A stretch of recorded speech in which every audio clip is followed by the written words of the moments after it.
Distinguished Toastmasters, fellow Toastmasters, and esteemed guests. I am Vaishali Suresh, your Sergeant at Arms for today's session. Let me begin with the powerful quote by Nelson Mandela. Education is the most powerful weapon which you can use to change the world. And here we are, gathered not just to learn, but to grow, to challenge ourselves, and to inspire each other. In Toastmasters, every meeting is more than an event. It's a step forward towards the confident speaking, effective leadership, and meaningful connections. Today's session, where learning meets leading, is a reminder that leadership begins the moment we choose to grow. So, thank you for being here, for investing in yourself, and for being part of this journey. So let's make this session insightful, impactful, and inspiring. So once again, welcome you all to District 116, Division B's educational session number 3, where learning meets leading. Before we begin, I request your kind attention to a few ground rules to help us all have a smooth and respectful session. Kindly keep your mobile phones on silent. Let's take 5 seconds to do that now.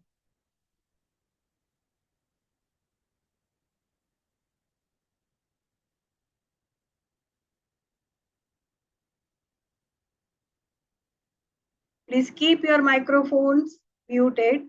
However, feel free to share your questions and suggestions in the chat box. Ensure your camera is well aligned with your posture. A good frame helps us to stay connected. If your video is turned on, please avoid unnecessary movements to maintain decorum. Kindly refrain from speaking on topics related to sex, religion, or politics. And lastly, best wishes and warm greetings to all our attendees. We are truly honored by your presence. Now, it's my pleasure to introduce a dynamic and highly accomplished Toastmaster. Please join me in welcoming distinguished Toastmasters Ajaya Rogie, double TTM, a passionate leader who began her journey with ICC One Toastmasters Club in 2019. Toastmaster Ajaya currently serves as District PQ Award co-chair, District Club Coach co-chair, Assistant Program Quality Director, Division C 2024-2025. She has served in various leadership roles, including Area 12, Area 12 Director 2023-2024, President of Marathi Toastmasters Club 2022-2023, and has taken on all club officers role over the past 5 years. She has also been a court trainer for the last 3 years and held impactful positions at all levels, club, area, division, and district, including club coach, gavels, coordinators, and division PR. A 5-time Triple Crown awardee, she also has been recognized with numerous district awards such as Classic CEO, Vibrant VPM, Dynamic VP, Majestic Sponsor, Passionate Learner, and Mercurial Member. Not to forget, she was also a district finalist for humorous speech in 2020. So let's give a virtual round of applause and welcome DTM Ajay Arogie to take us forward. Thank you, Vaishali, for that wonderful introduction. Vaishali is the president of our RISE Toastmasters. Thank you for coming forward and taking up this role. So let's give a big round of applause to Vaishali. I would like to formally open today's meeting of TLI Series Training number 3, wherein we are having mastering evaluations and have no fear, that is about table topics. So I declare meeting open. I welcome you all to this meeting and I hope many more will join us soon because this is a working day for everyone and they are trying their best to join us. Uh, so without further ado, I just wanted to say that if we will uh, develop these two skills for our members, evaluation and the table topics, to speak impromptu, they will do wonders and it will help them in their personal and professional life, and that's the only reason we were wanted to conduct this training session for all our division members as well as district members. It is open to all.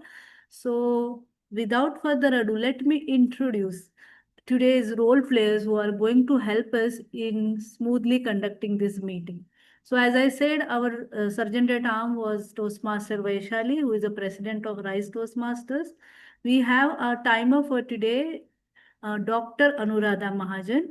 She is a Sergeant at Arm for Marathi Toastmasters Club. Let's put your hands together to welcome Anuradha also. Our Zoom host for today is none other than my beautiful Area 5 Director, Rashmi Raghavendra. Let's give a big round of applause to Rashmi. My Zoom co-host for today's meeting is my TLI chair, who is doing a lot of work behind the scenes. Let's give a big round of applause to Toastmaster Manjari Tahai.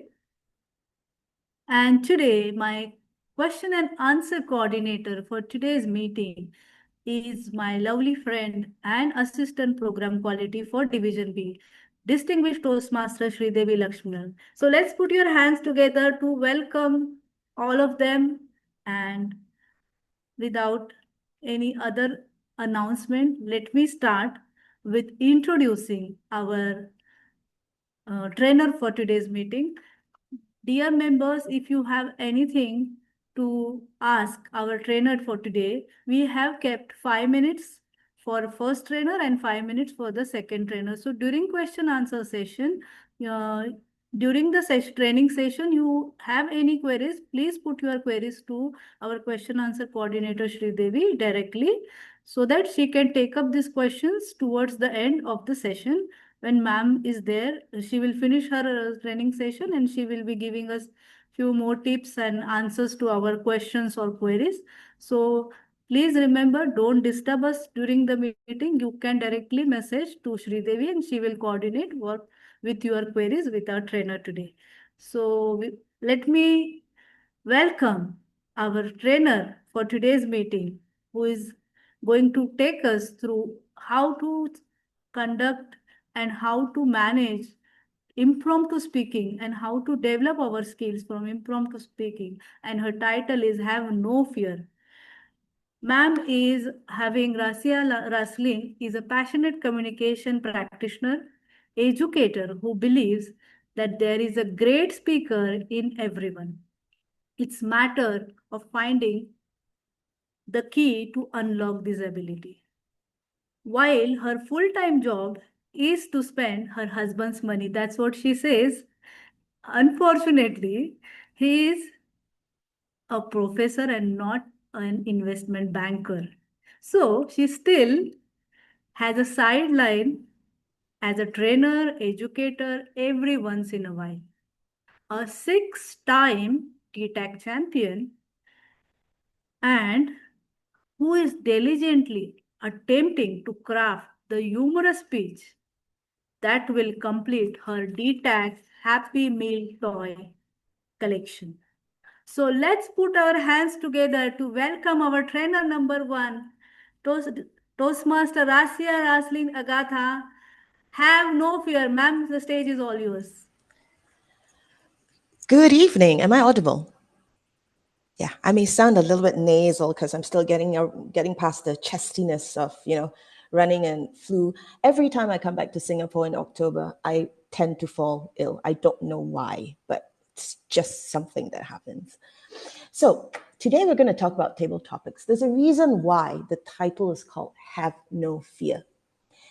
How many of you in your meetings, especially when your Toastmaster of the evening would go, oh, and now it comes to the most challenging, the scariest part of the meeting, table topics. Yeah. See, that's the problem. That is the problem. If I told you now, do not think of a purple elephant with a pink tutu, you are already thinking about a purple elephant with a pink tutu. See? So that is the key. If you keep telling the members in your club that this is the scariest part of the meeting, that this is the most challenging aspect of Toastmastering, everybody's going to be scared of it. Everybody is going to be, like psychologically already on a loss. Okay? So that's the first thing we all have to work together to do. Yeah? Every single Toastmaster of the evening, every single Toastmaster of the day, you will no longer, when introducing table topics, say is the scariest part of the meeting. You are going to say, we've arrived to the most fun, most enthusiastic, most, engaging something. Any word but scary. All right? Now we put that out of the way. Let's be very real about how we can take that fear out of table topics. Okay? I have a question for you. And feel free to unmute yourself and answer the question if you want to, or you can put it with anyway, okay? But I just want to hear from you. What do you think is the most important skill set for table topics? Which skill set is the most important one to have for table topics? Anyone? Listen the question properly. Listen the question clearly. Listening to the question. Listening to the question. Very good. Who said that? Lena. Yatika. Lena. No, Lena. Lena, good job. You just went for it. Usually whenever I deliver this, right, I'll have different things like creativity. This is it. You just nailed it on the head, right? You just hit the nail right on the head. Listening skills. Why? Because if you listen carefully, you're doing two things. Number one, you're getting the question right. And number two, you're giving yourself time to actually prepare an answer. Believe it or not, split seconds help, especially during competition. I'll give you an example. About 14 years ago, wow, that's a long time ago, isn't it? 14 years ago, 2020. No, sorry. It was 2014, so about 11 years ago. See, I knew it was a bit long. But 11 years ago, I attended my very first division contest. I wasn't part of it because I just started Toastmastering at that time. And a member from my club made it to the division. Okay, he was competing. There were 5 other speakers apart from him in this contest. The topic was success in one area of your life does not make up for failure in another. I repeat, success in one area of your life does not make up for failure in another. 4 out of the 6 contestants heard the word success, heard the word failure, and just went off. They started talking. One of them even said, Einstein failed 1,000 times. He only succeeded on the 1,001st. Therefore, blah, blah, blah. It goes on like that. And then somebody else said, failure is the mother of all success, etc. and stuff. 4 out of 6 went off the tangent. One other guy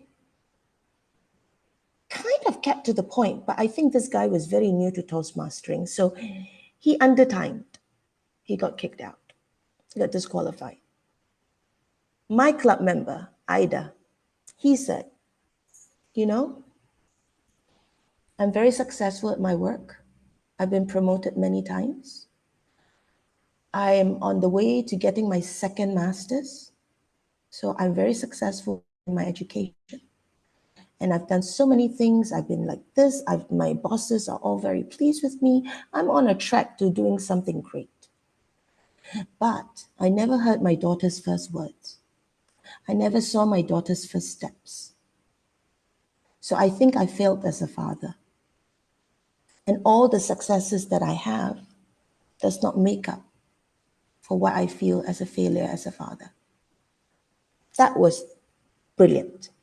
Because you see, one thing about Ida you must know about him is he's a very serious man. When he goes up on stage for table topics, he literally stands there and he listens. He listens. And then he gives himself a second or two, and then he starts. So that, I would agree. Thank you, Lena, for the answer. Your listening skill is the most important skill set to possess if you want to tackle your table topics in the best possible fashion. Second question. Do you think the opening is more important or the closing is more important? Both. Both, I guess. Both. Both things are important. Both. You guys are living in the idealistic world, aren't you? I want it both ways. I want to have it both ways. I'll sit on the fence. Okay. Let's put it this way. If you're talking about any other types of speeches, including evaluations, because evaluations, you do have about 5 minutes to prep, kind of. I would say both are equally important because you want to capture the audience's attention, and then you want to close off by really solidifying their attention into your speech, right? However, table topics is a very different beast. It's very different from the other three categories of speeches that you have. You are supposed to think on your feet. Granted, there will be the few of you, and I'm not one of them, by the way. Granted, there'll be the few of you who would be able to go up there, listen to the topic, and have a brilliant opening just like that. Okay? Very rare, but it does happen. It has happened for me once or twice before, only because the topic that came out was so close to my heart or was something that I really believed in. So it was like really easy for me to jump right into it, right? In my humble opinion, when you're contesting, especially when you're on that big stage and you're contesting, don't put undue pressure on yourself to come up with that perfect opening, because it's going to stumble you. It's going to cause you to freeze for that moment, or to feel unsure of yourself for that moment because you did not come up with that perfect opening. Instead, concentrate on the closing, and this is how you do it. Because as you're speaking, you are working through things in your head anyways. That's what people do, okay, when we're talking. And as you're formulating stuff in your head, you will start to realize certain things about what you're saying. Then you start saying everything that you want to say, and then later on we get to structure, okay? The next step to this is the structure. After we finish structure, then you'll see how this actually all links. Then you formulate to your last part, which is the closing. You want to leave a very good impression, because the closing is a better place for you to invest your time and effort into, because you have time, you have about a minute to craft that closing. Whereas the opening, you only have 3 seconds, 3 to 10 seconds to craft that opening, right? So it makes a whole lot of more sense to put your attention to the closing of. I'll give you an example as well. 2017, were we the same district still? District 20? Were you guys ever in District 20? You guys were, right? Yeah. Yes. 2017. Yes. So 2017, I won the district table topics in Bahrain. The topic was, winter is coming. How will you prepare for it? I repeat, winter is coming. How will you prepare for it? There were a few people who went up there and spoke about Game of Thrones, which I would not fault them, because, you know, they might be fans. But read your audience, okay? If your audience are a bunch of people who don't watch Game of Thrones, it's going to go right past their heads. But anyway, what you really need to do is digest what is the gist of the topic, right? So winter is coming, how will you prepare for it? I started off by saying, you know, I am a girl born in a country 3 degrees north of the equator. What would I know about the cold? What would I know about winter? Blah, blah, blah. Oh, my mother-in-law, she's from Connecticut. She loves the cold, blah, blah, blah. Oh, I prepared by marrying well, blah, blah. You know, I could see from the corner of my eye, sitting there in the crowd, in the audience, my mentor, he was like, because I was meandering, right? I was meandering. Then at 1 minute and 30 seconds, at 1 minute and 45 seconds, I think even, it hit me, that one line. The moment the red light went, which is 2 minutes, I delivered that line. And the line I delivered was, I keep my friends and family close because these are the people who would see me through the depths of winter. Lena, I see you doing that. Oh, thank you, thank you. That was like the whole room erupted, right? Once I say over to you, the whole room erupted. There was standing ovation even. I was like, oh, I felt so good about myself, right? Never ever had that high ever again, okay? That was the one and only time, you know? I keep trying to chase it. I've won the table topics again 2 more times, but it's never as good a feeling as that one time, right? So my line to my mentor was, Abraham, listen, I had that one line. I couldn't deliver it in the beginning. It would lose its impact, you know? I got it. Truth of the matter was, I had no idea what I was doing till the last few seconds. And I delivered that line. It sealed up the whole entire thing, tied it up in a nice little package, won the table topics for that year. So I would invest more time in the closing only because it gives you a more comfortable journey and it gives you a better edge and it will not allow you to stumble. It does not freeze you up at the beginning. What if you can't open what if you cannot get a good opening? You know, what are you going to do? You're not going to just freeze there, right? You should move on. So try to train yourself to listen as you're speaking, so that you can formulate what would be that perfect closing, or as perfect as you can get, because this is, after all, impromptu, right? Okay, the third point I'd like to make is structure. Do not confuse structure with a prepared speech. Big difference. And it counts against you if you seem prepared. Yeah? Bearing in mind, you should not be prepared because it's impromptu, it's table topics, right? So what do I mean by structure? Exactly what it says. When you're writing a speech, you always have a structure to follow, right?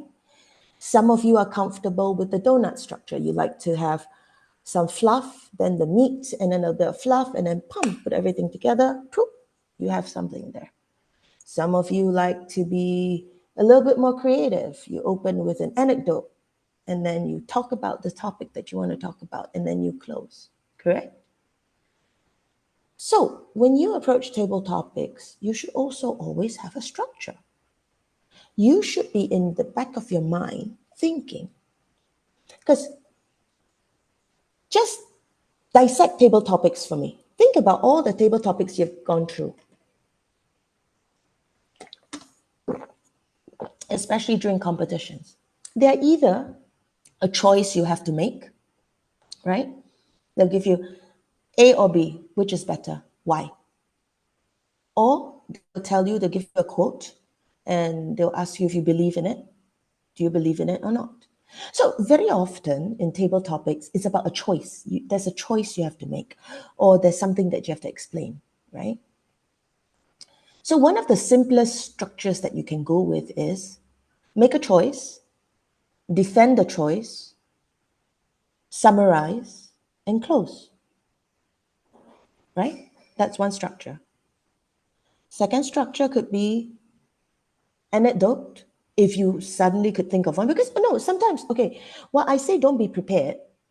Don't prepare a prepared speech. Sometimes so happen that the topic, there's something in your experience that you've experienced before, you can bring it in. Okay? That does not detract you from doing that. However, do not go in there with pre-prepared speech where you're trying to squeeze the topic into. Two reasons you don't do that. Reason number one, it's almost impossible to do that because, in fact, it's actually going to make it worse for you because you're going to go up there, you're going to listen to the topic. You may not even listen to the topic fully because you're so worried about how to squeeze the first 3 words of the topic into your prepared speech that you're not even going to listen to the rest of the topic, right? Or you listen to the whole topic and then you go like, oh no, I can't squeeze it into this prepared speech. What am I going to do? Either way, you're in trouble, right?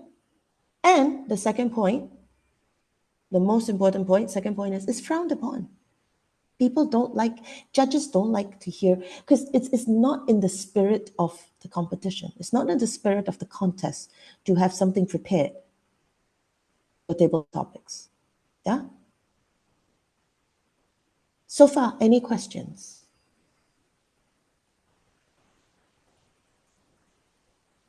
All right, the last point. The last point before we talk about the little things about contests. Table topics is something that you have to speak from your heart, not your mind.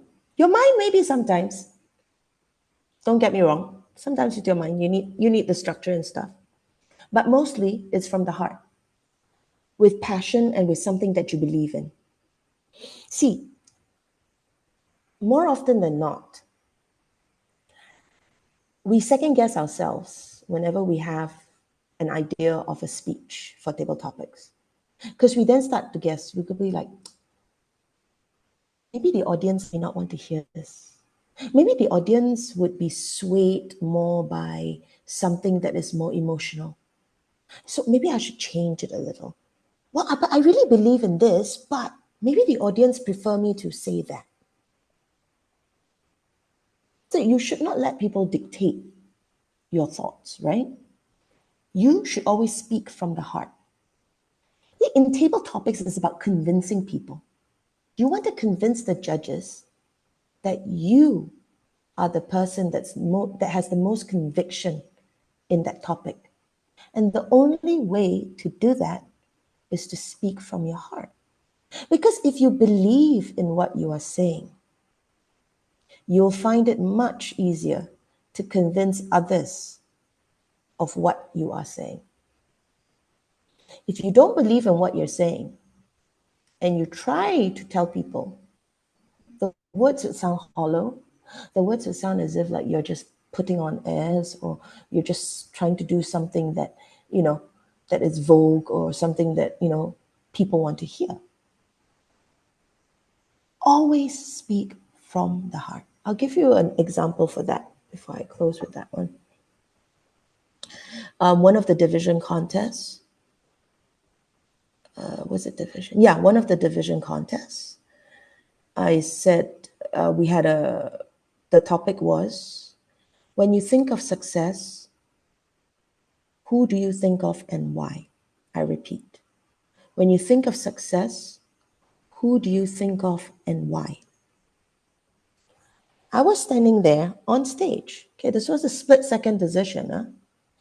The first person that came to my mind was Lee Kuan Yew, the founding father of my country, because I truly believe he is the epitome of what would success look like. Yeah, look at my country. I mean, it's kind of given. But then I second guessed myself at that moment. I said, no, maybe Lee Kuan Yew will be too serious. Maybe I should talk about my father, be emotional, gel with the crowd.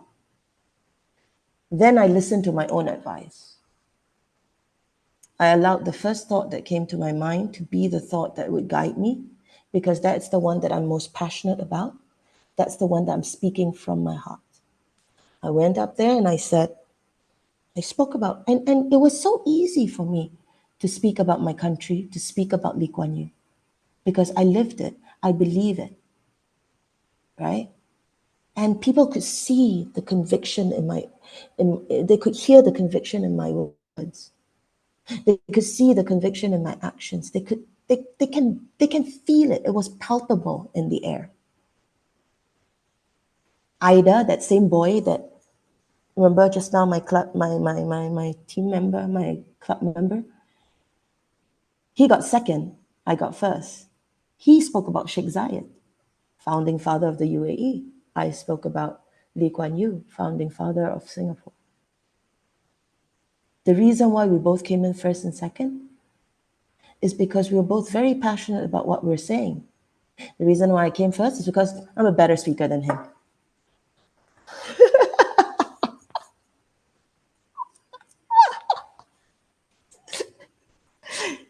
You can cite me on that one. Actually, to tell you honestly, the reason why I joined Toastmasters was because of him. He said I didn't know anything about speaking off the cuff in front of 500 people, and I said, I'm going to prove you wrong, and the next year I beat him. So that was the story. Okay, so now we've covered what would be the beginning, listening skill. That's very, very important. We've covered opening, closing. I always say it's the closing. Oh, I love all the hearts. And then we've covered structure, how we do structure, and then we've covered speaking from the heart, right? These four we've covered, correct? Now, the most important element in table topics in a contest. Let me rephrase that. The most important element in any contest, timing. You can deliver the best possible speech. You might have applied everything I told you today, right? And you mastered it so well, right? And you delivered that one beautiful package. But you're 1 second over time. It goes to waste, right? So this is something not just for table topics. I want all of you to keep in mind anytime you're contesting, right? Learn to count 30 seconds in your head while you're talking. It's a very important skill. It's a very important skill set to have. Okay. And by the way, the 30 seconds shouldn't be much of a problem, because all those live people who are doing live news and live broadcasts and stuff, they always have this. There'll be somebody on the floor that tells them this. That means 30 seconds to wrap up. That means they have 30 seconds to finish up whatever they have to say, because they're going to cut to the next segment or to the sponsors, which is very important, right? If you're on TV, it's very important. So regardless, 30 seconds, right? If I were you, the one way to try to do that is to time yourself when you're speaking and see how many words you churn out, or how many syllables. Forget the words, because words tend to give you a false number. How many syllables? Because syllables is the one that's most important, right? How many syllables you churn out in 30 seconds? If you can have that rough idea in your head, make it 25 seconds so that you have a 5-second buffer.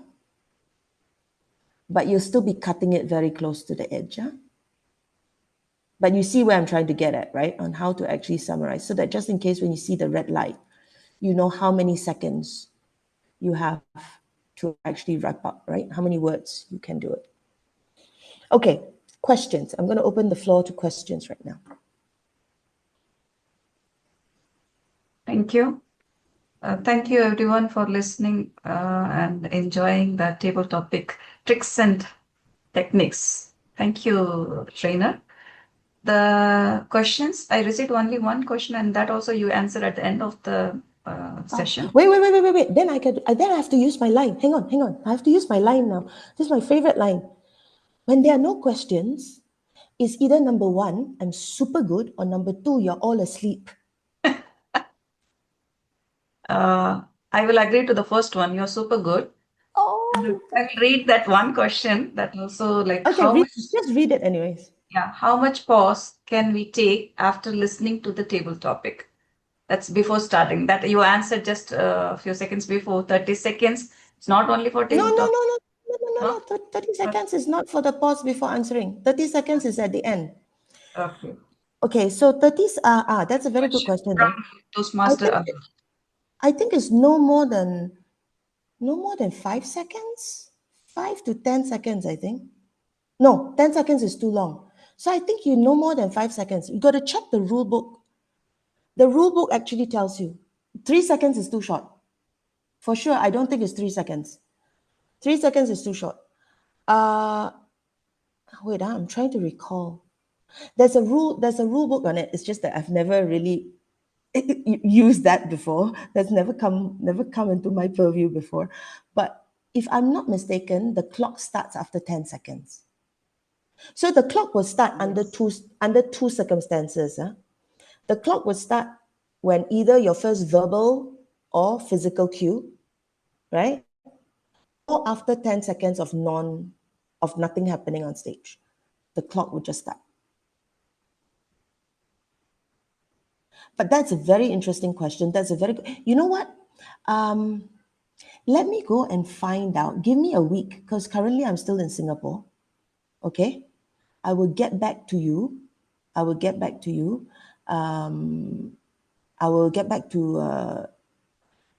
your director for Division B, if I can find the answer to that. Because that is a very positive. Yeah, I agree too, Yatika. It's, to my knowledge, it was 10 seconds, but I want to double check. I don't want to say 10 seconds and then have you all go up, especially on the detect stage, right? And then 10 seconds, and then after that, but Raslyn said 10 seconds. And then, you get disqualified or something. No. So I will, let me, this one, I think is let me just go and double check. I will give you the answer for sure. This one, I must give you the answer. But yeah, it's completely different. Yeah. What if we don't understand? Oh, I saw another one coming in. You're on mute, Sri Devi. Yeah, it's Srikant. Yeah. The second question is, Yes. what if we don't understand the question in worst scenario? This is from our co-host, Toastmaster Manjari. I like that question as well, because it has happened so many times before. So, what if you didn't understand the question? I'm going to go on a limb and tell you that if you didn't understand that question, chances are the rest of the contestants will not understand the question either. Because, we are pretty much on equal footing with each other. Most table topics questions should not be something that prior knowledge is required for. So it should not be, for example, E equals to MC squared, please explain, right? Yeah, it's not, the table topic's not supposed to be that, right? It's not supposed to be, in Romeo and Juliet, Shakespeare said this, in this. What do you think that is? It's never supposed to be anything like that, right? You're not supposed to have prior knowledge to, specific prior knowledge, right? It's usually about a choice. The only time you run into a fact that you may not understand the question would be if it's a quote, or if the person who's delivering the table topics has delivered it wrongly, pronounced it wrongly or something. For which, if they find out that it's been pronounced wrongly, they would have stopped the contest and they would have restarted the contest anyways with a different topic. That's one. Number two, if you really don't understand it, make the best out of it, right? And then just speak as if you are full of conviction and knew exactly what you're talking about. My mentor has beaten me once before that way, because he didn't understand what was the ending of that of one of the contests, of one of the table topics. He didn't understand it. But he was such a convincing man, right? Despite the fact that I had all the points, okay? Despite the fact that I had everything, right? No, but because he was so convincing, he won. And even Loy and the rest of them, right? They were sitting down, right? And when he won, right, they all told him, you know, Abraham, you robbed that out of your own mentee. You robbed it from her, man. You robbed it from her. Because it's like, so just because you don't understand it doesn't mean that you are, well, okay, you are at a disadvantage if you don't understand something, okay? That's straightforward. How you salvage that is, instead of going into a spiral and just freezing up, just think of it. There must be one or two words that you understand from it, okay? Go on those one or two words. You may be right, you may be wrong. It's a gamble. And if you're right, you've won the gamble. If you're wrong, there's always next year. But you see, the thing about table topics, it should not come to a point where the person answering the topic is struggling to understand it, right? Because it's not a general knowledge. It's not called general knowledge table topics. It's just called table topics, right? It's not test your IQ table topics. It's table topics. Basically, it should be something straightforward, something simple, something thought-provoking. Yes, it should be thought-provoking. I could even ask you, do you prefer beauty or brains? That's, I would say I want brains because, when I get rich enough, I can pay for plastic surgery. Yeah. See? So it's like, I mean, there are things that you can, there are things that you can use or you can do, and there are things that you can do to actually help to move yourself forward. But when you're really stuck with a topic that you don't understand, I would pick up the words that I can understand and make sense of, and kind of like just go with the flow with a lot of conviction, and trust that just because you didn't understand it, it also meant that there are many people who didn't understand the topic as well. Does that answer your question? Yes. Thank you so much. This question was also asked by Toastmaster Shrikant. And as your title itself say, have no fear. Yes. Just go through the topic and try your best and just without fear. And we thank you for being here, for answering all the questions. And thank you to those masters who asked the questions. And as the time is over, we will hand over the stage, the screen to our Division B Director, Toastmaster, Distinguished Toastmaster Ajaya. Thank you. Thank Bye-bye. Thank you for that wonderful session, Toastmaster Raslyn. It was really amazing that each one of us were glued to the screen, and we got so many points from your tips. And I was thinking that you will come up with some presentation or something, and then we will go through the presentation. But the way you shared your all personal experiences, really it helps. And I'm really thankful to you. Still, last 2 days you are having high fever, and today you are 5 hours ahead of us. That is almost 1 a.m. in Singapore, and you are still with us with the fever. Thank you, ma'am. Thank you for that wonderful session. I would like to acknowledge your efforts, commitment, everything towards Division B of District 116. Let's give one more time a big round of applause to our trainer. Ma'am, I will be sharing the certificate to you shortly. Because of time constraint, I will not share now. but I will be sharing it with you. Thank you for your presence. And if you want, you can take a leave from here. And thank you once again. Let's give a big round of applause to her. Now let's move on to our second session. That is mastering evaluation.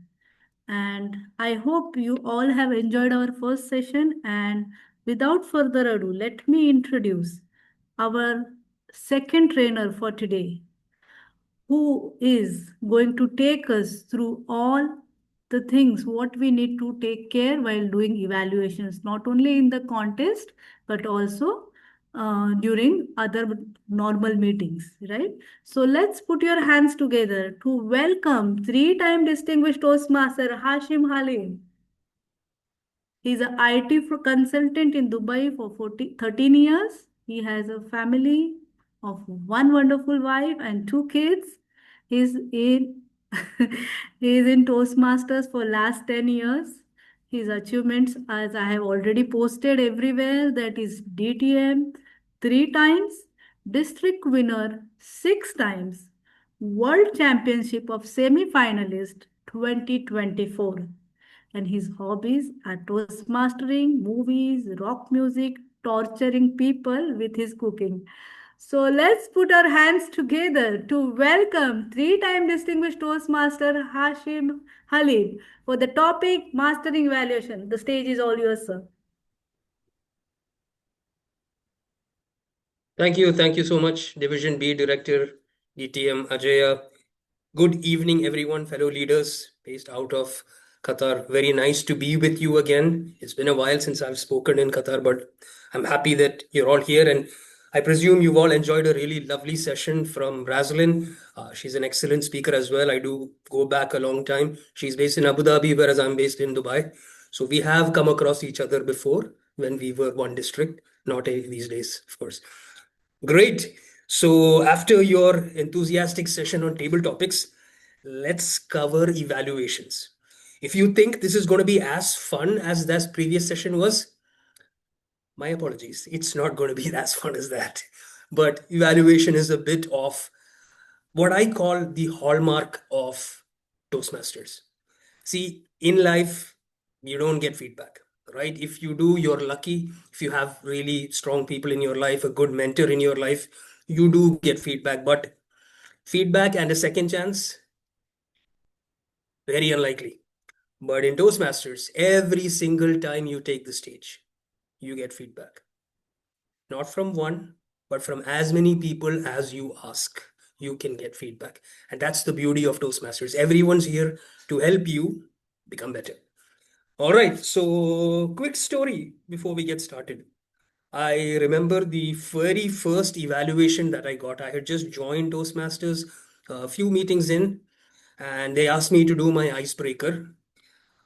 That time they had assigned me a mentor, but he was actually traveling, so I could not spend time with him. But I was committed. I said, I'm not going to change the date. Let me go and give this speech. I wrote what I thought was a masterpiece, good enough to win the world championship in my own words, in my own opinion. It wasn't, but anyway, you need to be positive, right? So I went and gave this wonderful icebreaker speech. When I saw the faces of my friends who were sitting at the back, the truth dawned on me that, okay, it sounded better in my head than it did to the audience. To my surprise, the evaluator was a young lady who was a bit senior to me in Toastmasters. She came up on stage and said, Toastmaster Hashim, that was an excellent speech. I loved the message of your speech. I was wishing that she would actually explain what the message was, because for sure I didn't have any message in it. But she went on to say, I loved how you connected the opening to the closing. Yeah, this is something typically all evaluators would do. Loved how you connected the opening to the closing. The truth was, I forgot the closing. I just repeated what I knew. Turned out to be good. Very well done. She went on to dissect my speech and give me so many points of improvement. I started wondering, how did she figure all of this out from my 6-minute speech? Even though from my friends and all, I wasn't really happy with my performance, But all the feedback that she gave taught me so much about what people look for in a speech that I was gung-ho about doing that speech again, coming back with a stronger speech. That's the power that an evaluator can have on a person.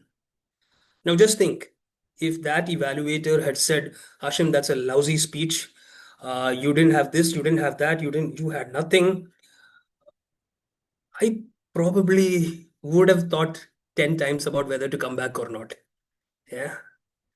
And then all of these accolades that our Division B director read out, none of these would have been there. So you have a responsibility as an evaluator to actually guide the speakers towards what they can actually become, not just on what they are right now. Right, so let's look at, unlike DTM Toastmaster Raslyn, I have a few slides. I hope they won't be boring. I've tried to make it as colorful as possible. I hope you like those things. But let me just share my slides with you. All right. Yep. You can see how creative I am. Directly one picture of the internet. Yeah. Okay. All right. So where do we begin? We always begin with why. Why are you evaluating? We have the chat enabled. I would like all of you guys to, just think about it and drop it in the chat. What is the purpose of your evaluation or of any evaluation? What is the purpose? Let's see what you guys can come up with.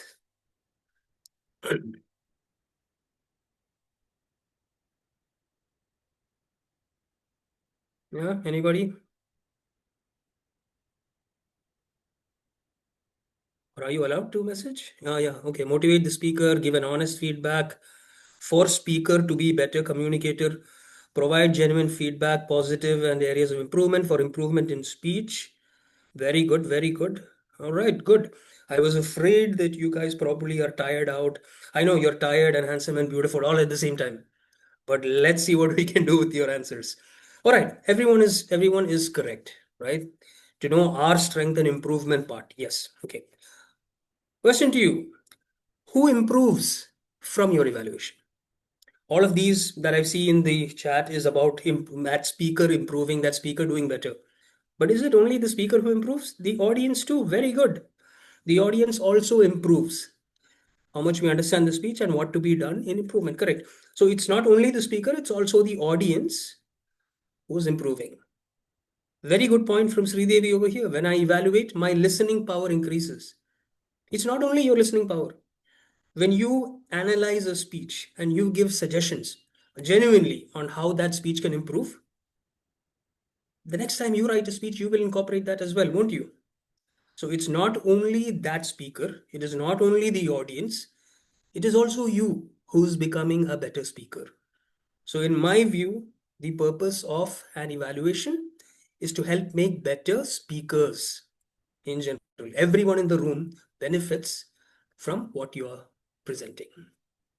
Excellent. Let's move on. Okay. Nice smiling lady, but let's move on. All right. We have to begin where we have to begin. For a contest, the most important thing that you need to look at is the judge's ballot. Even if you're not taking part in a contest, the judge's ballot helps you understand what is expected from an evaluation. If you see there, the big two boxes at the top, analytical quality and recommendations amount for 70% of the marks. This is what you need to do, right? Remember, it does not say strengths and weaknesses. It says analytical quality and it says recommendations. Okay. So what is expected from you is to actually analyze that speech, see what techniques have been used, see what strengths the speaker has portrayed, and see what you feel are weaknesses in that speech and present how they can overcome those weaknesses. And when I say overcome those weaknesses, I mean, how would you do it or what would you suggest to be done, right? It's not about saying your vocal variety could be better. That's a very vague and open statement, right? You want to probably show, if I would have done this, I would have done it like this. If this were my story, I would probably end it this way. So giving those actual recommendations is what adds value. The third part, 15%, is your technique. You want that speaker to come back, right? So you want to be empathetic, you want to be guiding, you want to motivate them to come back, right? Not just outright say, that was one lousy speech. Two things will happen if you do that. One, the speaker probably won't come back. Two, the club will never invite you for evaluation again, right? So you want to work on your technique, on how you will get that speaker and the audience to accept what you are suggesting. Only then do they benefit from it, right? Because you're giving feedback from your heart, genuinely. The last and most important part, something that we always skip in club meetings, and yet it is 15 straight marks, right? You don't want to simply give away 15 marks, right, for your contest. Practice adding a short summary, even if it is just 15 seconds, doesn't matter.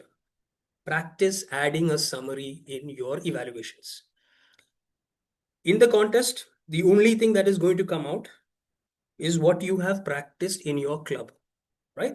So make sure that when you do it in the club itself, you do it in such a way that you're preparing yourself for a bigger stage, which is why we are doing what we're doing, right? All the time we're spending is for improvement. Nobody came here just to have fun. We're all here to improve some aspect, maybe public speaking, maybe confidence, maybe interpersonal skills, whatever it may be. But we need that improvement. All right, so let's move on and look at some techniques, what we can apply. I'm going to be talking today about the 3 P's of evaluation. I know there is no P in evaluation, but play along with me here. Preparation, presentation, and packaging. Right, over the next few slides, I'll try and guide you through how these could really help you build your master evaluation. Yeah. So let's first look at preparation. If you are evaluating for a club meeting, one thing that you definitely need to do is to go through the material on that project. And I'm not just talking about the evaluation sheet you get. You want to read through what that project is all about. It's available for you. You can go to that path and you can read it, or you can ask your speaker to download it and share the PDF with you. However, do make sure that you know what you're going to be evaluating. Because the speaker, whoever they may be, has done a lot of work, put a lot of effort to actually come up and present a speech. And you genuinely want to add some value, right? That's what we're doing. So make sure that we know the nuances of that project and what that project is meant to enhance, right? So once a speaker, quick question to everybody. I think this was covered in Toastmaster Raslyn's speech as well. When does the speech start? Is it what is it? There's a saying called what? The first verbal and non-verbal movement or action to the audience? Yeah? No. That's when the timer starts. The speech starts when the speaker gets on stage. 2 things happen before the timer starts. One, they announce the title. The title plays an important part in creating that curiosity, getting the audience in. Yes? Yeah, absolutely. The aura, the confidence with the speaker comes and sets up and starts positioning. All of these are things that are available for you to evaluate. The presence of a big speaker who really owns the stage is seen long before their first word. So you start observing once the speaker is on stage. Observe closely, take notes, various aspects, whether it's content, whether it's delivery, or what's the impact that speech has on all of us. Make notes, make as much notes as you need to be able to actually analyze that speech. Don't think of it as points. In the end, you will only present points, agreed. But take down notes so that you know which is positive, which is area of improvement, and why you think so, right? If you want, you can use templates. There's something known as a COD template, that is content, organization, delivery. What you can do is you can just draw 3 columns on your sheet, draw a line right in between. On the top, on each column, you have content, organization, and delivery. And on the top, you will put the pluses. On the bottom, you will put the minuses, and you have your analysis ready. This is something you can use. Or you can go with something like I saw, I heard, I felt. So what did I see? I saw, a confident speaker who used the stage really well, excellent gestures, her eye contact was perfect, and she really commanded the audience and had a lot of impact. What I did not see was probably, positioning of the characters or something like that. I heard her strong message and the vocal variety and the display of emotions. What I did not hear was maybe a call to action at the end of the speech. I felt the moments that she created, but what I did not feel was probably the pain when she lost her first contest. I did not feel that she displayed it very well. Okay. So you can go with I saw, I heard, I felt as well. I don't follow templates. I am old school. I like to take as much notes as I can. What I do is I just mark each area. And when I feel there is an area where they could have done better, I just put a minus symbol on my paper Okay. itself. Yeah. So I know what are pluses, what are minuses. And when it's time for me to put it together, my notes are ready and easily followable. Another advantage of taking a lot of notes, your handwriting remains good even at old age. I'm sure we've all lost on that art of writing legibly. I know mine was worse than doctors, and I'm not even a doctor. I am an IT guy. We type. I've never written in a long time. But Toastmasters has helped me sort of set a good example for my children that you need to write legibly at least. All right, so you can do all of these, but make sure that you have enough information collected that you're able to add value to your speaker. Okay, let's proceed from preparation to presentation. Any guesses? How many minutes is your evaluation speech? Does anyone know that? I hope everyone knows that. Yeah. 2 to 3 It minutes. is 2 to 3 minutes. Absolutely right. So 2 minutes green, 2.5 amber, and 3 is your red. You've got 30 seconds grace. Don't leave it to chance. Try to finish before that. You cannot present everything that you have written. That is the bottom line. You could have written a book, but you only have 3 minutes to present it. So organize and prioritize your points. When you say that, the speaker's body language was excellent, go deep and understand why it was. What was it about that body language that impressed you, that connected with you? Why do you feel it was really good, right? And where you have enough information to really convey, whether it is your analysis, the strength, or it is your suggestion, see which are the strong ones, which really impact the speech and present those. In my opinion, and based on your experience, you can obviously modify it, but based on what I feel is you can have 3 to 5 strengths presented maximum. More than that will be a bit, too much time that you're spending on the analysis, on the strengths part. 3 to 5 points perhaps that you can do, but go deep and really say why you think that was a standout strength in that speech. In terms of suggestions, recommendations, I would say 2, maximum 3, but 2. One on content, one on delivery.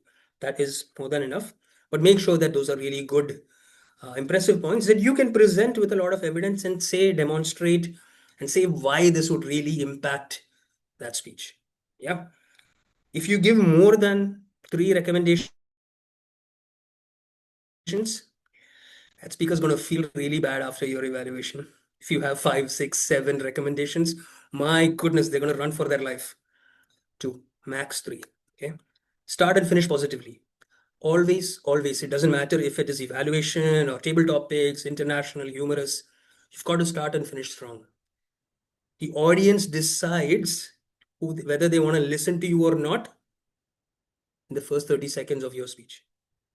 If you lose that, you have an uphill task. And in an evaluation, which is only 3 minutes, you don't have enough time to pull them back, right? In an international speech, okay, you may still be able to pull people back, but first 30 seconds are critical. And we're going to cover that in a bit more detail as we move forward. Finish positively. What happens once you finish your evaluation? What is the next thing that happens? The audience claps, everyone is happy, you're smiling.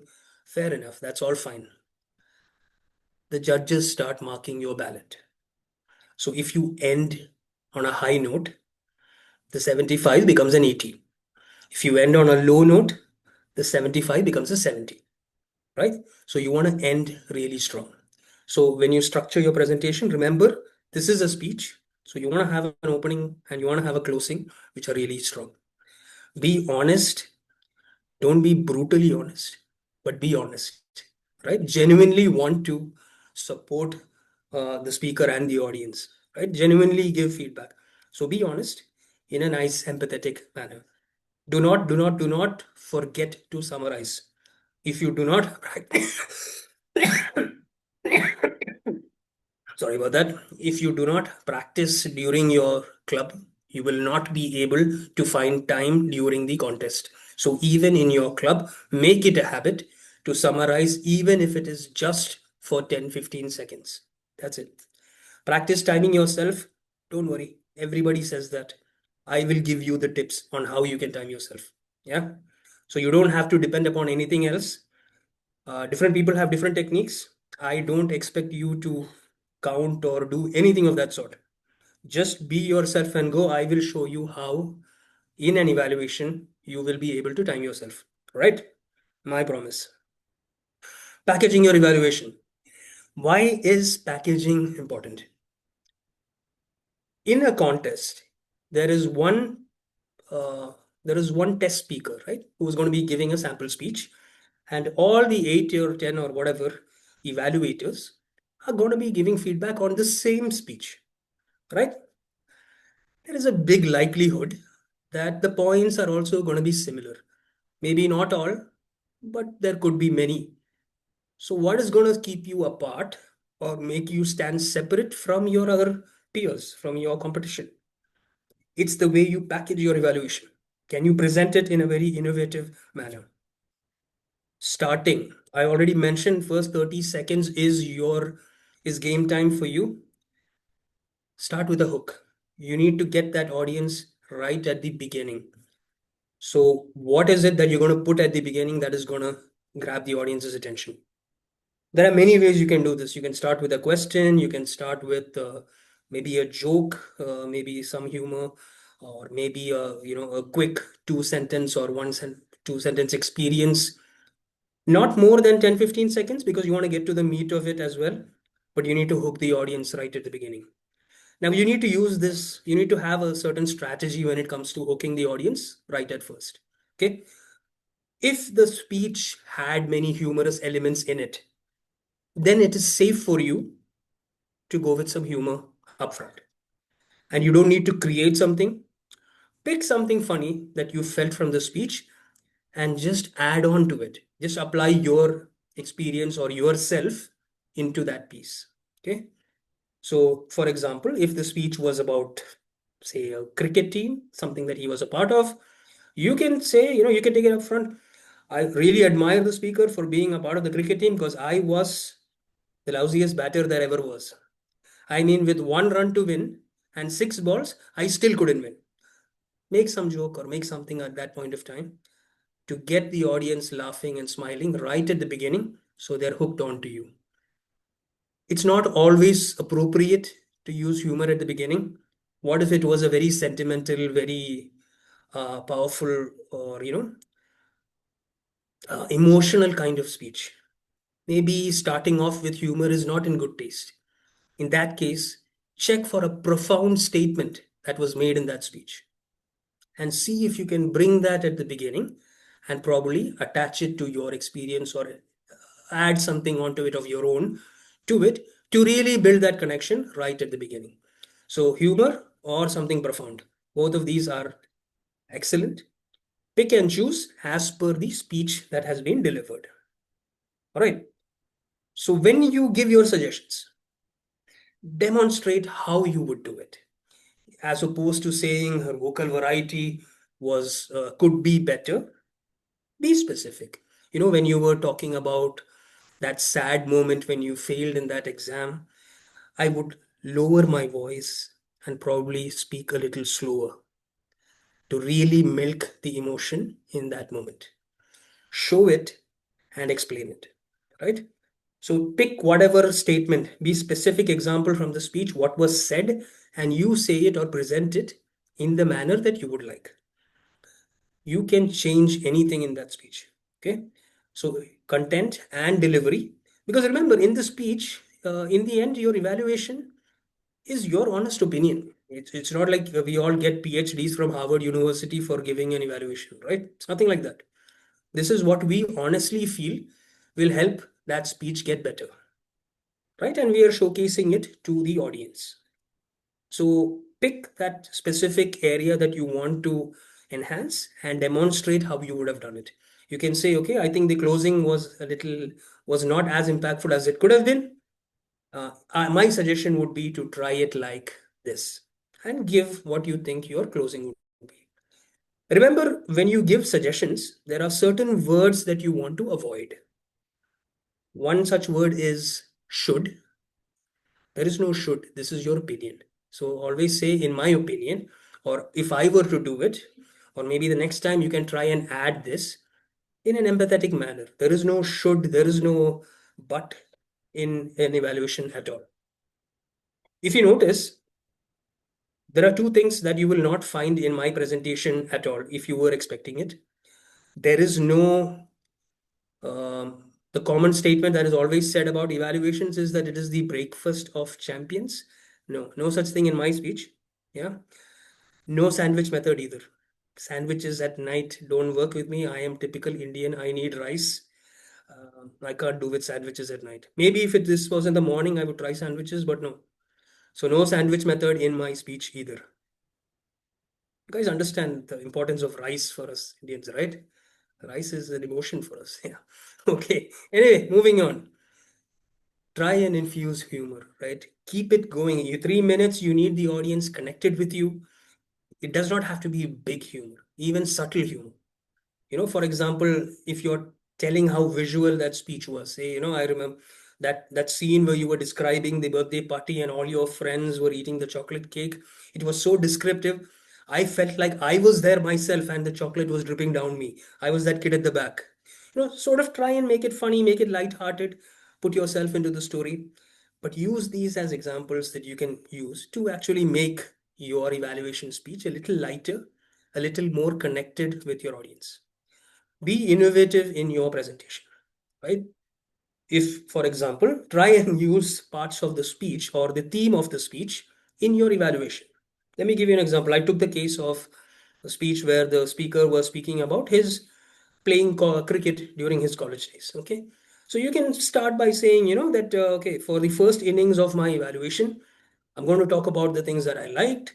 Then you'll say, there were scoring shots, there were sixes, that was well played. You can use terms from there to actually augment or supplement your evaluation, right?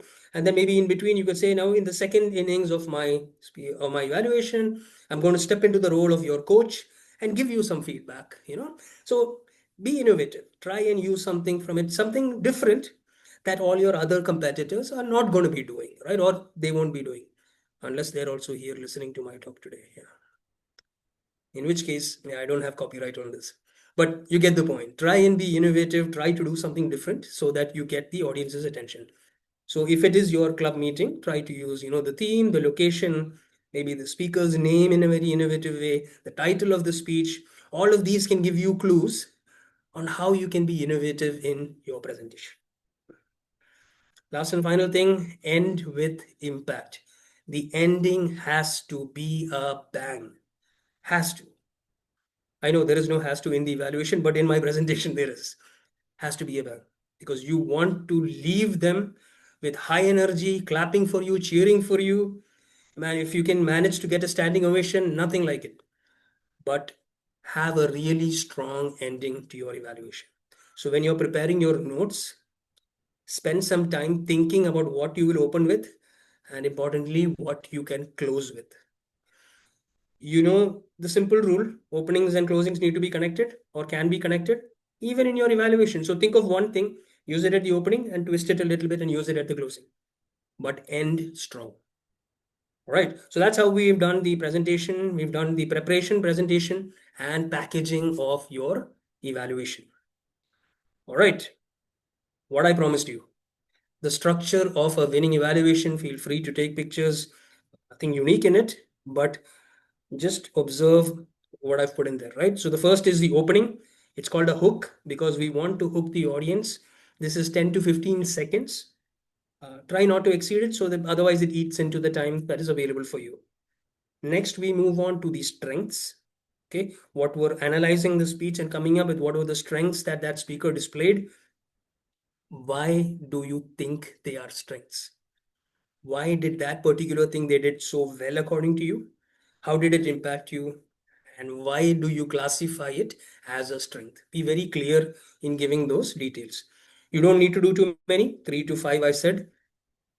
The strengths section should be somewhere around a minute and 15 seconds. So the thumb rule that I like to follow is that the opening and the strength should be finished in a minute 30.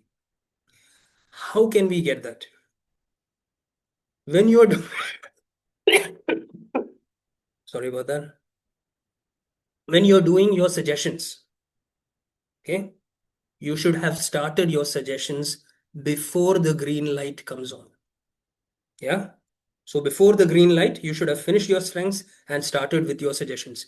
If you see, the green is in the middle of suggestions, whereas the yellow I've put at the start of summary, right? So the green is at 2 minutes.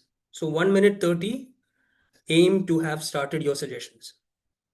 You went with the flow, you were enjoying yourself, you overdid the strengths, you see the green light. Okay. You know that you have 30 seconds grace, right? What should you do? Stop the strengths, start with the suggestions immediately. Don't waste another second there. If you have some points you left out, you can come back to it later or maybe put it in the summary. But start the suggestions now. Suggestions are key, right? Because you're only going to give 2 or max 3 suggestions. The more time you reduce, the lesser time you have to actually explain it. Even though if you will see the marking sheet, 40% is for analysis, in reality, we all know that the better your recommendations, the better your chances of winning. See, in the end, judges are going to be, it's subjective, right? Each one is going to have their own view of it. So the stronger your recommendations are, the better your chances of winning are. So you need to give time for your suggestions. And if you only have 2 or max 3, spend some time on it. Actually go into the details of it, demonstrate how you will do it, create that impact, right? That voice, that body language, all of those things. Clearly show it and explain. So I would suggest that your suggestions should go from 1:30 to 2:30. So by the time you hit 2 minutes 30 seconds, that is the yellow light, you need to stop your suggestions and prepare the plane for landing, right? So when you see the yellow light, go for your summary. Don't risk it. See, you may want to add one more thing, you may want to go on and really close it out. But remember, summary is 15 marks. You don't want to lose that, and you definitely do not want to exceed time. So watch the lights. The lights are there to help you. Yellow light, amber light, start the summary. The summary does not have to be very long. My suggestion would be, if you've put 5 points, tell very briefly. In my opinion, the strengths of your speech were 1, 2, 3, 4, 5.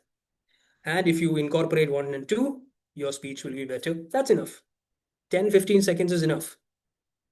Because you need another 10 seconds to have the bang on conclusion. You need that. That is what's really going to impact the judges. So plan yourself to have that time. If you rush, if you see the red and you're rushing, you will miss it. You will miss that chance to really seal the deal, right? So the yellow is very important for you. The green is very important for you, right? If you miss the green, you know that you have to make it up somewhere. Watch the yellow. Make sure that by the yellow, you're well settled and there are not going to be any doubts whatsoever. I have not put a line to the red because I don't want you to see the red. But if you do, remember you only have 30 seconds. Don't test it. 30 seconds can go very fast, right? So don't try your luck. Finish it off. It's important that you close it and get out than to actually try and you can put the cherry on the cake or put some icing on top. It's fine. You've done what you could do, right? So to win, watch the lights. The lights are your best friend. Make sure that you practice with the lights. on stage in front of 100 people, on stage in front of 100 people, you're not going to remember anything. You can't think, but you can see the lights and they are there to guide you. So structure your speech along with the lights in your club meeting itself. Practice and go there, do that on stage. All right, let's quickly move on to some tips. Every speech can improve. You may listen to a very great speaker and think, my goodness, what suggestion can I give this guy? Or what suggestion can I give that lady? Amazing speaker. I've never seen a better speaker than this. Fair enough. That could happen. However, like I said earlier, this is just your opinion.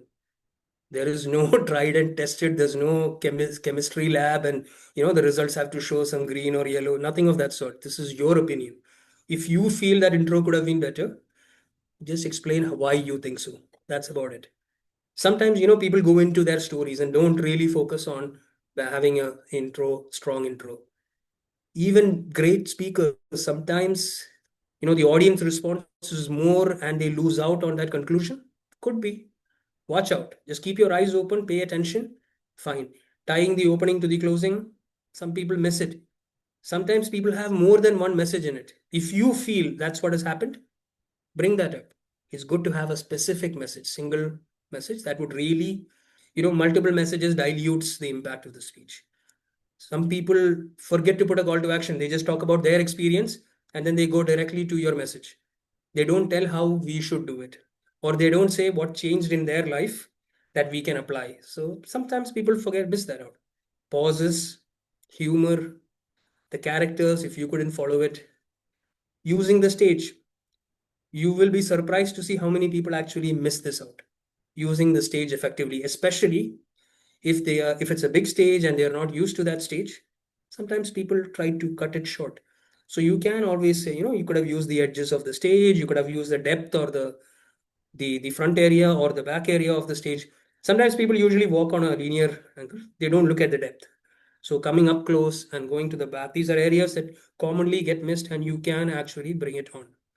I remember it was a division contest and I was evaluating. There was an American lady who was actually presenting her speech. Excellent speech, very nice, very well presented. She had all gestures, body language, everything. One thing that I noticed was that every time she turned, her hair would fall in front and she would use your hand to put it back. This happened some 5-6 times during her speech. I noted it down. I was the only one amongst the 8 who actually said that. And my suggestion was, okay, just wear a slide or what something to hold your hair back. That was it, very simple. But I was the only one who observed it. I won hands down. So it could be the small things which will really help you. So pay attention, note down whatever it is. There's nothing that is big or small. Even in the end, when you're preparing your presentation, you will decide whether it is important enough to present or not. But note it down. All right. How can we improve? Watch other evaluators. We all know one thing. In a club meeting, for a speaker, there is one evaluator who is designated. Okay? What if you are not that evaluator? Nothing in the world is stopping you from taking a pen and paper and making notes for that speech. Nothing. This is how you improve. Compare your notes with what the designated evaluator is presenting or what other senior evaluators are presenting. This way, you will evaluate in every meeting you go to, every single meeting. See, remember, it's all up to you how much you improve. Toastmasters is one place where the more you put in, the more you will get back. Guaranteed. Even if you put less, you will get a lot. So if you really put a lot, you will get much, much more. So use the chance to improve. Compare your notes with what others are saying. See, okay, man, he said that, I missed it. I should have thought of that. Okay, so mark it down. Next time, try to improve on those areas. Ask feedback of your performance. Okay, you have a mentor, perhaps, maybe you don't have. Doesn't matter. If you're going to give an evaluation, ask the seniors in your club, look, I'm going to give an evaluation today. Why don't you give me your suggestions on how I can improve? Nobody will say no. Nobody. Even if it is 2 lines, 3 lines, doesn't matter, right? Some of those things you can adapt it. You can use it into your next evaluation. Could be useful for you. You don't have to accept everything that anybody says, that everyone says, right? Pick and choose. In the end, it is your style that you're trying to develop. Always remember, we're not here to win trophies. Nobody joined Toastmasters to win a trophy. Everyone joined to improve. So it's your style, it's your skill level that you're focusing on. The contest is just one place to measure yourself against your previous performances and against your peers, right? So work on building your skill set. So take feedback. Never shy away from an opportunity. When the VP Ed says, I need evaluators, raise your hand. If there's a speaker slot, okay, fair enough, take a speaker slot. But go for evaluations, mix it up. Don't always do one thing. Don't be shy. It doesn't matter if it's not a speech that you've done before. You read the manual, learn about it, or take advice from your mentors. But evaluate. Invite Hashim for dinner. That should have been edited out. It's okay. I don't mind lunch also. It's fine. Huh? You don't have to worry about it. Never, never, never discourage a speaker. Your victory is when that speaker goes up, kills that speech, comes back and tells you, it was your advice that helped me become better. That's the greatest gift that you can give, right? Just imagine that. Somebody is thanking you for growth that they have achieved. There's nothing greater than that. Okay. So to summarize everything else, even if you've forgotten every single thing that I've told you so far, I hope you haven't. But in case you have, aim not to win, but to try and help make better speakers. The speaker, the audience, and yourself. With that, I will close my talk and let's look at questions in case you have any.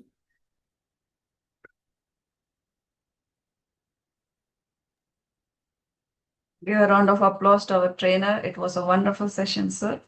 I'm just waiting for the question because they are so much involved. So I think they will start the question now. So please send the questions. Yeah, please go ahead. Go ahead. Yeah. I was Yes. going to say, just like Toastmaster Raslyn already said, I hope I haven't put everyone to sleep. But if you've really enjoyed my session, feel free to ask any questions that you may have. Yeah. I'll be Good happy to share what I know. Good evening, sir. Good My evening. question is, when we are evaluating in a contest, the test speaker has already prepared himself or herself really good. So Okay. the standard of speech itself is very high. So it's very often what I have experienced is that finding points of improvement is the most difficult task because that person has practiced so well, practiced on the stage presence, vocal variety, audience engagement, everything he has done it so well. So it's sometimes very tricky to find out areas of improvement. So what happens if, for example, I don't get any? Then what should I do? So the idea is that you will prepare yourself so that you will get something. See, remember that evaluation, do not think that it is an impromptu session. Okay. Neither table topics nor evaluation are impromptu sessions. You practice during your club meetings. There are hundreds of resources available on YouTube where you can see other contests, see what those speakers have said and what the 8 evaluators have pointed out, and check whether you were able to guess those or not. So this is how you improve. The idea is not to, be afraid of some great speaker or somebody like that. The idea is to still try, right? If you fail, you fail. Fair enough. But you're going to fail better than where you currently are. So do not be afraid. Like I said, there is no wrong or right here. It is your opinion on that speech. And if you can think that, okay, I could improve this, you don't think it is a weakness. Let it be a strength. Fair enough. But you think it can be done a little better than what it already is. That's also an area of improvement, right? So you practice and make yourself, stronger to be able to handle these kind of situations. Nobody wins on the first try, doesn't matter. And I always believe that if you do win on the first try, your chances of learning are that much lesser, right? So it's fine. Believe that you can and actually go and try it out. Yeah.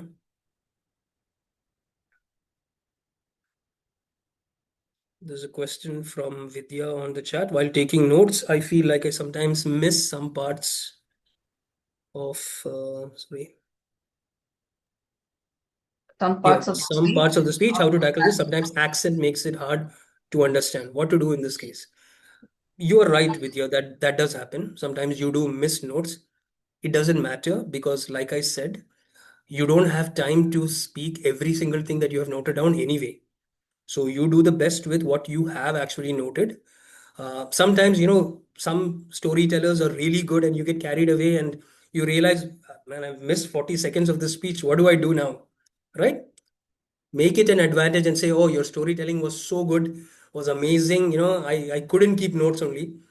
But still, in the end, with whatever else was left, you come up with 2 points as suggestions and go ahead. Accent makes it hard to understand. You're right. I remember evaluating an Irish gentleman once. I couldn't understand a word he said, honestly. Uh, Even sometimes, you have people with different accents, and, sometimes you can't get it. But there's nothing you can actually do about it. The only thing you can do is try to pay attention a bit closer and, probably focus a little bit more than you normally would do and get the gist of the speech and give improvements on maybe the content or the delivery, the gestures, body language, use of stage. These are all things which are not dependent on the accent, right? So, in the end, you have to do the best with what you have available to you, right? But the important thing is to not lose focus, try and concentrate to the maximum, and be confident that, okay, it's fine. Maybe I won't do up to my satisfaction, but I will still do the best I can. And I will genuinely try to add value to the speaker and the audience. That's the best you can do. I hope I've covered your point, Vidya. I have one question because Yes, please. you mentioned that the summary and the bank, the closing, right? So normally we take it as three parts. One, evaluation, according to me, I used to take like that, like the observations, strength, and the recommendations, then the summary. Normally, I don't go for some bank in the evaluation because we only take it from the speech and we give the summary, the recommendation, and the strength. So, what do you mean by the bank or the? So, see, in the end, remember that your evaluation is a speech. And we all know that every speech has opening, body, and conclusion. The purpose of the opening is to grab the audience's attention, and the purpose of the closing is to leave the stage with impact. Okay, this is the bottom line. So if you feel that your summary itself is very strong and you're able to, really close it hard with the summary, fair enough. You don't need to have a separate line. But if your summary is just structured as, these are your strengths and these are the areas I think you can improve on, then you need to have something after that, whether it's a separate sentence or a continuation that really hits it hard. And, you leave the stage to cheers, to claps, or, with high energy. It could be something that, if you add in these 2 points that I have suggested, maybe next year you will not be in the evaluation, but you'll be in the international speech contest where where a great speaker like you truly belongs. Could be, right? But you need to have something impactful at the end so that you elevate the energy of your talk. Okay. The next question, thank you, sir. The next question is from Toastmaster Shweta Kushti. While evaluating, do we address the speaker as you were good at, or address the audience as it's hidden? He was good at. He Yeah. was good at. He spoke well on like that. See, I would recommend that you always address in third person because your evaluation is for the audience, like we have said. So it's always better to address it to the audience. However, there's nothing wrong in saying you, but as soon as you say that, try to include the audience also along with you in that speech. So you could say that, Toastmaster DTM Ajaya, I thought you were really good in your vocal variety. Wouldn't you all agree? And sort of bring it back to the we part of it. The safest way I would say is, I hope all of you in the audience would really agree with me that DTM Ajaya's vocal variety was beyond compare. This she did well, right? So it is meant to be for the audience. You can play it nicely. Some judges will come and tell you that no, you should have not said he, you should have said we. I believe it's up to you. However, if you are going for a contest, the safer strategy would be to say he and they.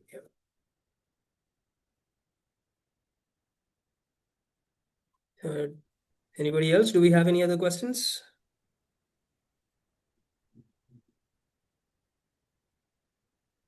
If not, just like Toastmaster Raslyn had said for the table topics, the evaluation is something that you are giving as a gift to your audience. So always remember to speak genuinely, to speak from the heart, and always focus that you are adding value to some people, including yourself. So you have to feel good about it in the end. So really do justice to it and be empathetic so that your target audience can accept what you're saying and really benefit from it. All right, so perfect. Thank you all for the time that you've shared with me today, and I hope I've added value to you. Let me hand it back to the moderator. Thank you so much, sir. Give a round of applause, unmute yourself and just applaud so that we can hear the applause. Thank you so much, sir. I will hand over the stage back to our Division B Director, Distinguished Toastmaster Ajay. Thank you. Let's put your hands together to thank. I don't know how much we should thank you, sir. You have given so many tips to all of us that though we are in Toastmaster for so many years, but there were few things which even I was not aware. So thank you for all your support and whatever the way you have conducted today's training session. I am sure that each one of us in the meeting room, has benefited out of your training session. Today is your holiday in UAE, but still you are with us. It is 9:30 almost there, and I can see that you are also not well. I think you were coughing in between, but hats off to your commitment, sir. And I once again thank you all of you for joining us, and let's again put our hands together to thank our trainer too for mastering evaluation. I hope we will all master evaluations this year in the contest, and there will be many more learnings from each contest, each meeting. So I would like to hand over control to my TLI chair, who is going to give the vote of thanks. And thank you so much for joining us. I would like to say one more thing, that these two trainers were so excellently known to all of the people around the world. I posted it in Toastmasters International Facebook page, and there also I got some feedback that wow, wonderful, you have these eminent speakers in your club for the training. So I feel that we have done some justice to whatever we are planning to give to our division members and our district members. So, and these two contacts were given to me by none other than our district champion, DTM Nisha Shivram. So I would like to thank her also for that. Over to you, Manjari. Good evening, everyone. I hope you all had a great time of fun and learning. Well, without further ado, I extend my heartfelt gratitude to both the trainers for devoting their valuable time and imparting the knowledge to us to grow as a communicator. Thank you, distinguished Toastmaster and our Division B Director Ajay Rogier, for your sincere efforts in ensuring we all were well prepared for the contest. A big thanks to all the role players and the attendees for your support. I wish you all a great week ahead, and now I hand over the controls back to our Division B Director. Good night. Can we join for a group photo? Thank you all. And this is your certificate. I'll be sharing it with you shortly. Thank you for giving your time, energy, everything for District 116. And I look forward to have more and more such trainings from District 127 and with your support. Thank you, sir, for joining us. And let's have a group photo. Please, if you can open your videos, we can have a good picture for our, and we will be posting all this training module, whatever recording is there, we are posting on our YouTube channel. So whoever has missed it today can go back and check what we have learned today. Another announcement from my side is we are planning to have